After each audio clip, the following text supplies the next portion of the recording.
2600, 2610, 250, 30,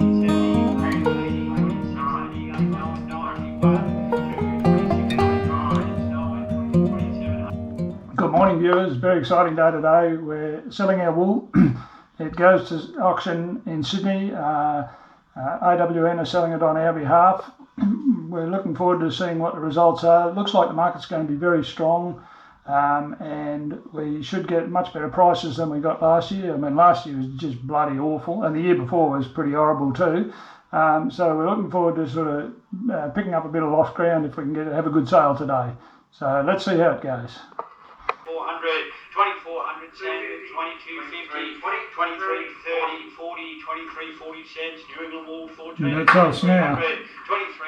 cents, 40, 50, 2200, 10, 20, 30, 40, 55, 2255 cents, New England wool, 15 and 2250, 2250, 21, 8, 99, 21, 8, 99, 2205, 10, 11, 18, 20, 22, 21, 2, 30, 1, 5, 6, 40, 21, 40 cents, 22, 40 cents is TNU, Diamond wool, 16 and 2100, 2100 cents, 2070, 2070, 2070, 80, 90, 21, 21, 20, 35, 40, 50, 21, 5, 60, 1, 6, 21, 70, 70, 20, 80, 9, 99, 21, 99 cents, New wool, 17, 3000, 3000 cents, 27, 100 cents, 8, 50, 60, 28, 30, 80, 99, 29, 5, 10, 20, 30, 5, 40, 1, 29, 41 cents is New wool. Gentlemen gave the pay still at 18 about 3100, 3100 cents, 3000, 28, 80, 29, 2900, 10, 20 is it? 29.80 cents, 28, 29.9, 29.89 cents is to Sequoia, 19 and 3100, 3100 cents, 30, 30 cents is Sequoia, 20 and 2000, 2000 cents is 1950, 1950 cents is Schneider, 21 and 2300, 2300 cents. You've got to be happy with that. I probably should mention this is sale room 1, so the fleece lines are sold in sale room 1, the skirting lines are sold in sale room 2. So the skirting lines are, you know, the bellies, the locks, the B-pieces and the broken. So that's the bits that have been skirted off the edge of the fleece. You might have seen that in some previous videos. So yeah, pretty happy with this sale. It's a lot better than last year. The equivalent prices last year we'd have been struggling to get, say, $14 a kilo for some of these lines. So yep, much better result. Just still coming back out of the drought. We still haven't got our volumes back up, so only sold about 3.5 tonnes of wool this sale. This out here indicates who the buyer is. I don't know who DYN is, but this is New England Wool. They've been great supporters of us, and they're backed by Italian firms Raider and Barberis. And I'm not quite sure who this MA is either, so I'll have to find out that from that information from the broker. This is room 2, and our lots were 12.16 down to 12.20. So we're very pleased with the prices that we got here. This broken 2900 is nearly 1,000 cents more than the initial pre-sale estimate was. And this $9.91 a kilo for locks is much higher than anything we've ever achieved previously. So all in all, it's been a great sale, and we're very happy little Vegemites, as I might have said before. Righto, good stuff. So you might want to ask, why would the buyers pay more for some wool than for others? And the reason is the quality of the wool. And how do they determine the quality of the wool? Well, part of it's visual appraisal. After the bales have gone to Tamworth, they're cored and the sample is sent to Sydney.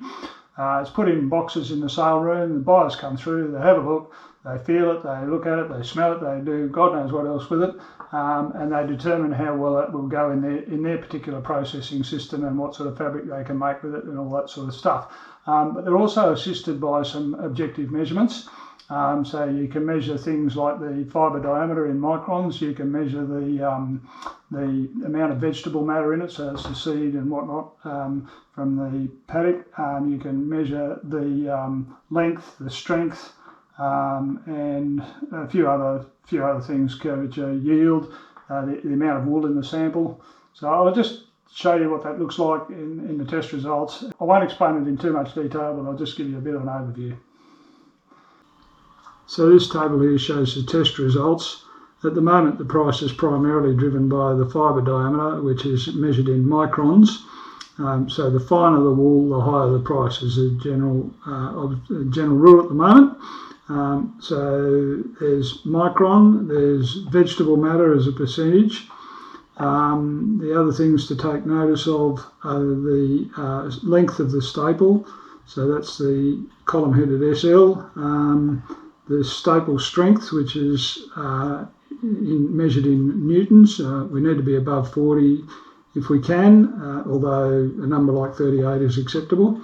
And then the next thing to look at is the point of break. So it's either breaks in the middle of the staple or the base of the staple or the tip of the staple. The less wool breaking in the middle of the staple, the better.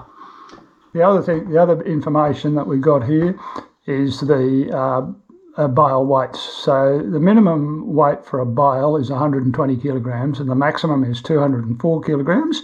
There is an exception for superfine fleeces. I think that's under 18 micron. I'm not 100% certain. Anyway, it allows you to have bales of fleece wool that are only 90 kilograms. So we've got some of these lower weight ones here. It doesn't allow you to have a bale of bellies at 90 kilos or a bale of pieces or locks or even broken at those lower weights.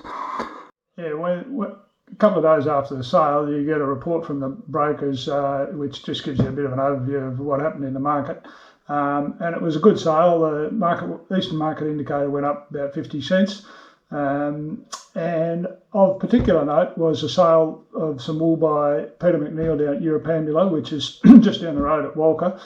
He's a very well respected grower, good grower, big flock, and he sold some 12.1 micron Hoggett's wool for 150,000 cents. That's $150 per kilo.